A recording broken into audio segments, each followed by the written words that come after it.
the issue was not about democracy, it was not about political issues. The common denominator at the time, under the circumstances of the Cold War, was economic integration. Economic integration. And I think last week, the president of the commission, His Excellency Omar Aliu Toure, gave members of the press a broad overview of what ECOWAS is doing, right now, where we've come from, where we are in the various departments of, the ECOWAS institutions, not just the commission, but the other institutions like the parliament, the Community Court of Justice, and then a whole lot of, the West Africa Health Organization, WAHO, and a whole lot of other institutions of ECOWAS, which is a whole infrastructure, to deal with regional integration.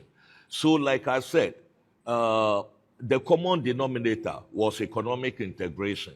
No wonder the very first protocol that was adopted by the member states at the time was the Protocol on Free Movement of Persons, which endures up till today. It is still there, and it is about one of the very first such protocols globally to allow for free movement of persons within a certain geographic area, in 1975. That is there. But fast forward, the collapse of the Cold War, which ended, let's say, by the end of the 1980s, and some of our countries that were not very resilient started collapsing. There was a lot of pressure from below against autocratic military rule and then all that at the time. Those countries that were a bit fragile, more fragile than the others, descended into civil war. You remember Sierra Leone, you remember first Liberia, Sierra Leone. Later on, we were confronted with Guinea-Bissau, we were confronted with Cote d'Ivoire and others, where ECOWAS had to intervene. It was those lessons that informed the heads of state. That, listen, economic integration cannot take place in conditions of insecurity in the region. So there is the need to go to the root causes of the insecurity as a foundation for building, increasing the economic integration that we have in the region. And that is why from 1991, the ECOWAS adopted the Declaration of Political Principles, which set the tone for the mechanism, not even the mechanism, the revision of the ECOWAS Treaty itself in 1993, and then the adoption of the protocol relating to the mechanism for conflict prevention, the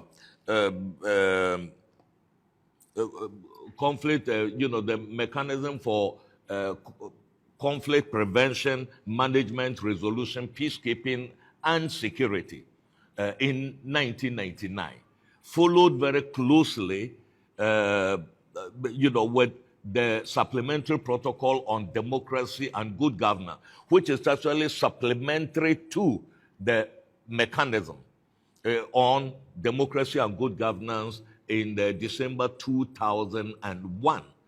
And we've had other instruments that have come up, including the ECOWAS Conflict Prevention Framework, which is something like the main document for the operationalization of the various protocols that we have, which was also adopted in 2008. Not too long ago. So this is the trajectory. So if today people are saying that ECOWAS was not set up for political affairs, peace and security, this is actually the trajectory of ECOWAS. And ECOWAS evolves with the dynamics of our times. And that is where we are. So moving forward, what have we seen in the region? If we take the region seriously, there are two main challenges that we are facing.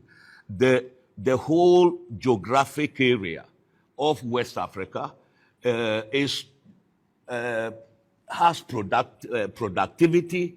We have rich resources, human resources, natural resources, and all that. Our geographic area is also an area of immense vulnerability. You are talking about, number one, the Gulf of Guinea, toward the coast, where I think, the media in Nigeria and others are no stranger to the whole issue about piracy, armed robbery at sea that we've had there, and then trafficking, particularly drugs coming from Latin America through the Gulf of Guinea into the Sahel and back into Europe and all that. All this is being facilitated by the Gulf of Guinea as a geographic space. And then we have to the north of the region, the Sahara encroaching upon the south. So you have the Sahel belt, and then below it you have Savannah, which is already increasingly becoming part and parcel of the Sahel, in the region, with all the attendant threats that we have, in those regions. Those are the two geographical, areas. So if you look at the dynamics, for example, in, let's take, particularly, for example, the Sahel. I just wanted to raise a few, figures to help us in what we are doing. About, the Sahel, in particular, certain critical figures that would allow us to move forward on what we are saying. In 2023 alone, about 3,500 incidents of terrorist attacks were recorded in the ECOWAS region alone. These include close to 2,000 in Burkina Faso, over 1,044 in Mali, 500 in Niger. These incidents have resulted in close to 9,000 fatalities, including 7,000 in the three Sahelian countries of Burkina Faso, Mali, and Niger. These are hard facts, culled from, the counter-terrorism initiative and, other documents. The Burkina Faso has already overtaken Afghanistan as the most terrorized, state in the world. Afghanistan used to hold #1 position. Today it is Burkina Faso, with about 60% or so of the country under terrorist, occupation, and with over 2 million people internally displaced in the country alone. So that is a very significant causal factor of what some of the things we are seeing in the Sahel today. In just the three ECOWAS Sahelian countries, a total of 4.8 million people face food insecurity. 2.4 million people were internally displaced, and close to 9,000 schools remain closed in the region. Disaggregation of the data showed that Burkina Faso had the highest number of food insecure people, close to 2.2 million, followed by Niger with 1.9 million, and Mali about 800,000. I'm just giving this figure for you to, try to see some of the causes that is, causing the challenges, security and political challenges in some of these, countries.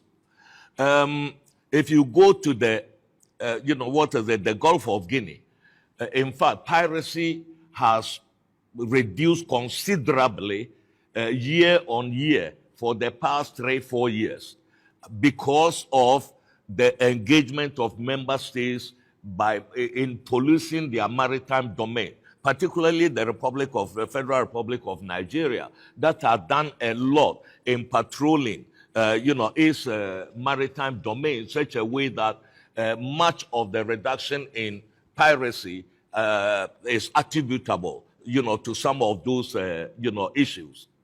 But there is also another very serious issue that ECOWAS is paying attention to. One is overfishing in our maritime domain and in our rivers in the region.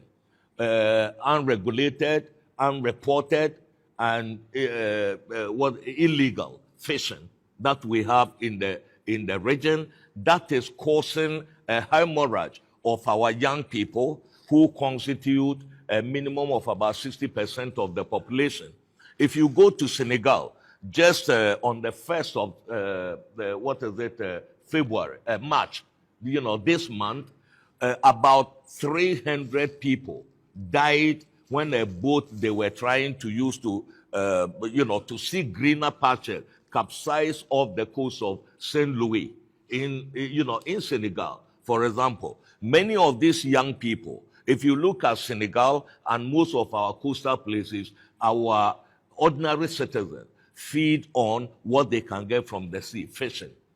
But through overfishing and other, fishing has become, something like unprofitable, and a very tedious job. So the young people, what do? They want to, move to other, places. And that is why we are very interested in monitoring what is happening there with the trawlers that are coming from outside the region, overfishing unregulated, leaving our people vulnerable. Linked to that is the pollution of our water masses in several of our coastal countries, where also the same, countries outside have been polluting our water, either dumping of toxic waste, in the seas and others. That is also causing a major issue. And that is going to be a focus of the ECOWAS peace and security architecture when you are talking about the Gulf of Guinea. On terrorism, you will recall that the last 2 or 3 summits of ECOWAS, the heads of this decided for us to create a counter-terrorism force. A counter-terrorism force, a kinetic force to help fight terrorism in the region. That is currently underway. Very soon, there is going to be a meeting of the ministers of finance and defense to work out the modalities for raising our own resources in the region to finance that counter-terrorism force through our own resources before we move on even to others to ask for support in the counter-terrorism, fight that we have. Already, the chiefs of defense staff of our region have come out with the concept of operation of this force. And so all that is left is how to finance it, how to, really give it a strategic lift. Already its operationalization in order to counter terrorism in the region.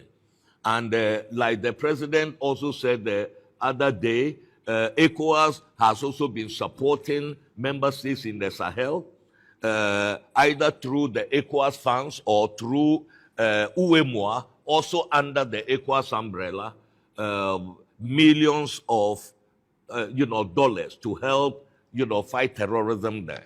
There are several initiatives in the region, you are aware, against terrorism. You've got the multinational joint task force of the Lake Chad Basin that works, from Nigeria. It's based in the headquarters in Chad, but membership Cameroon, Nigeria, Niger.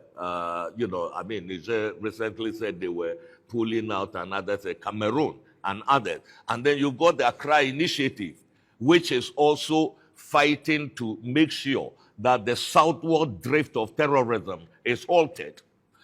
Among it, if you look at in the last 5 years or so, terrorism has been breaking out of the borders of Burkina Faso into places like northern Benin, northern Togo, northern Ghana, and northern Cote d'Ivoire. So this Accra Initiative is supposed to make sure that this does not happen. And it is very important because you cannot fight that alone with the coastal countries, the Sahelian countries are also very important in that. So whatever the situation, we need to work out collaborative engagement, to coordinate all our efforts in the, counter-terrorism efforts. That is, one. Still on maritime security, in order to monitor our maritime domain, ECOWAS has already set up 4 maritime coordination zones in the region. One is based in Cotonou in Benin. One is based in Accra in Ghana. The other is in Praia in Cabo Verde. And the regional coordination center is in Abidjan. So 4 maritime monitoring centers, and their role will be to keep an eye on our maritime domain, and then to counter any threat, whether the whole issue of overfishing, irregular fishing, unregulated fishing, and then all that in, all those regions, which is, very critical, for us. But we are talking about the hard insecurity, right? You've talked about the whole harsh conditions in the Sahel, whether it is, climate change and its impact on intercommunal relations, whether it is farmer-herder dynamics and all that. All these are exacerbating factors in what is happening in many of our regions. And I think in Nigeria here, we are aware of what is happening in the northwest of, Nigeria and others. So these things are real threats that we all have to collectively, fight against. Then we come to the elephant in the room, and that is the issue of our democracy. ECOWAS made a conscious choice from the crisis that we had in the region to adopt codes of behavior of all member states, which have all been signed up to by all the member states of ECOWAS.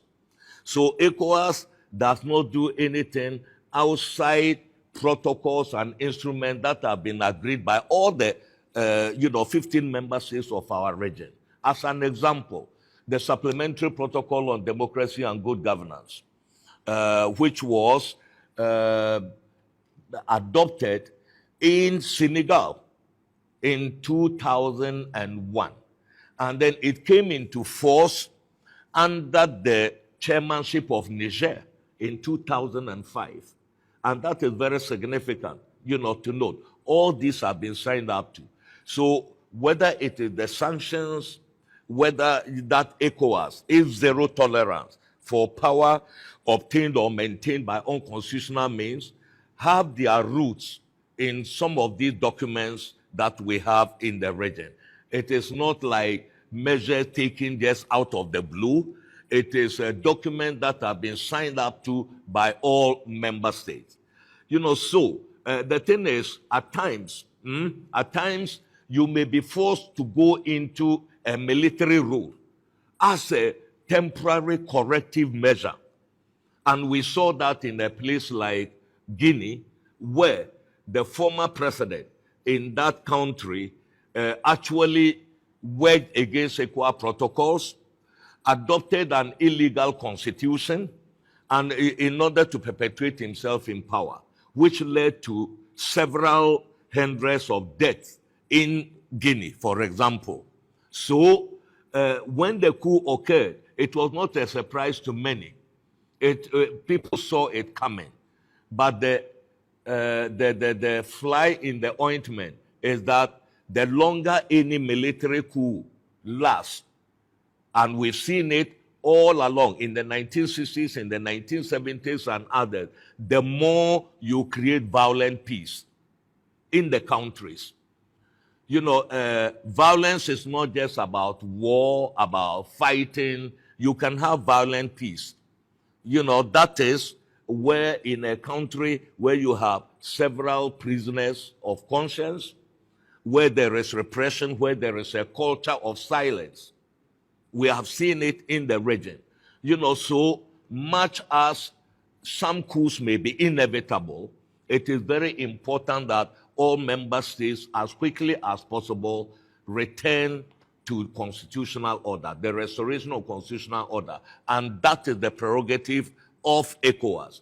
We know that liberal democracy, as we practice in the region, at times have been reduced to electoralism, meaning in between elections, there is very little in terms of societal well-being, creating conditions for social services, infrastructure development, inclusive governance, and all that.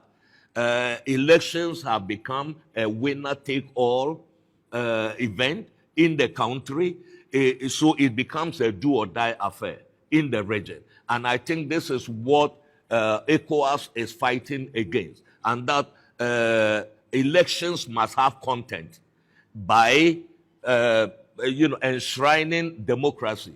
And democracy, it is the rule of the people, by the people, and for the people. And for the people must correlate with their well-being, societal well-being, food security, basic infrastructure for them, and then all that.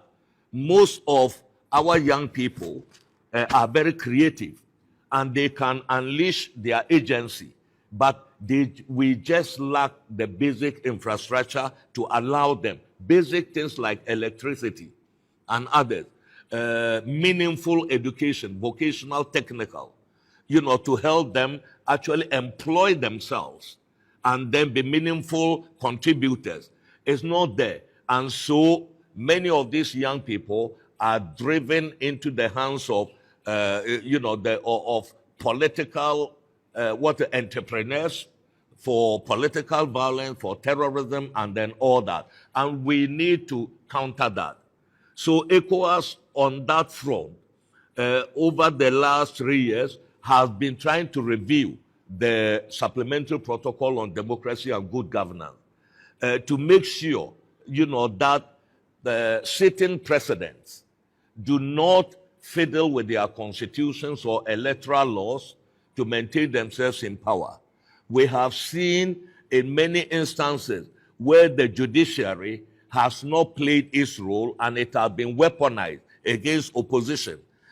In other places, we've seen the judiciary playing its role, like we are seeing today in Senegal, where through the efforts of the Constitutional Council, Senegal's election that was postponed from the 25th of February is going to be held now on the 24th of March. And that was very much due to the resilience of institutions in the country, civil society, the legal framework, and then all that. And this is where we need to go. Self-regulating countries, instead of ECOWAS being the policeman, populations to build their capacities in order to police their own democracy and to ensure that there is inclusive governance in our country. That is why ECOWAS, before the end of the year, is going to already operationalize the ECOWAS, Economic, Social, and Cultural Council, ECOSOC, which is going to be a platform for broad civil society as an interface between civil society and decision-making at the ECOWAS level is one. And then the other aspect, of course, is the revision of the supplementary protocol on democracy and good governance. So the thing is, when ECOWAS says, or the protocol, the supplementary protocol says zero tolerance for power obtained or maintained by unconstitutional means, we don't mean only the military, we also mean elected presidents who use fraudulent means to maintain themselves in power. And civil society is a major fighter to reverse that kind of process, as we see in some countries. And ECOWAS has helped in some of these areas. People will remember in 2016 in the Gambia, where ECOWAS had to step in to ensure that there was no unconstitutional maintenance of power For example, the population in Burkina Faso rose up to make sure that there was no unconstitutional maintenance of power in Burkina Faso in 2014. For example, ECOWAS has not always gotten it right, just like any other institution in the world. But ECOWAS is striving, to make sure that there is rule of law, there is inclusive governance, and then all that. And working with political parties in the region to make sure that they are representative, because political parties are the vehicle for governance under a democracy. And where our political parties have marginalized women, marginalized young people, it is very difficult for this, instrument to become, something like the vehicle for, inclusive, the development in our countries. And also the winner-take-all politics. That's why the heads of state have also decided that we must undertake reflection, deep reflection by academic, civil society, ECOWAS itself, and others about governance generally. Is the current iteration of liberal democracy, is it responding to the needs of our population? That is a question we have to ask. Do we need some kind of proportional representation where a party could win 49% of the vote and be out of governance for that period of 4 or 5 years? And so elections become violent because it is a winner-take-all. And we need to add content, to elections in order to prevent the challenges that we are seeing, in the region. That is in the, in the area of governance, that these are key, projects of the department working to, make sure that at least democracy, with all its imperfections, is by far the most preferable form of governance. People have said it over time. You can remember Winston Churchill's adage that democracy is the worst form of governance. Government, except for those that have been practiced from time to time. An Afrobarometer in Africa also had serious opinion polls across the continent, and the overwhelming majority preferred democracy.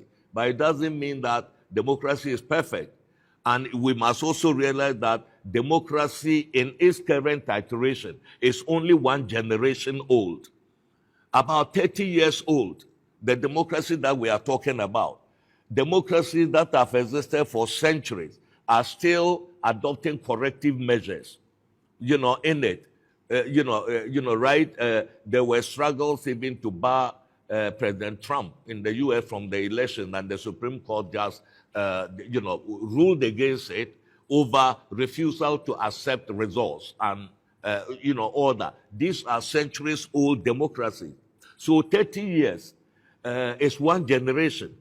And within that period, people should realize that in Africa, we have had 31 peaceful alternations of power. In fact, the last one was in, the 32nd was in Liberia.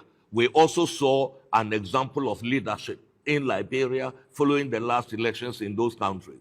So you cannot say the glass is half empty. We'll say the glass is half full when it comes to democracy. But all of us have to be vigilant in order to nurture it, to the desirable point that we need, so that there is inclusive governance and there is inclusive development in our region.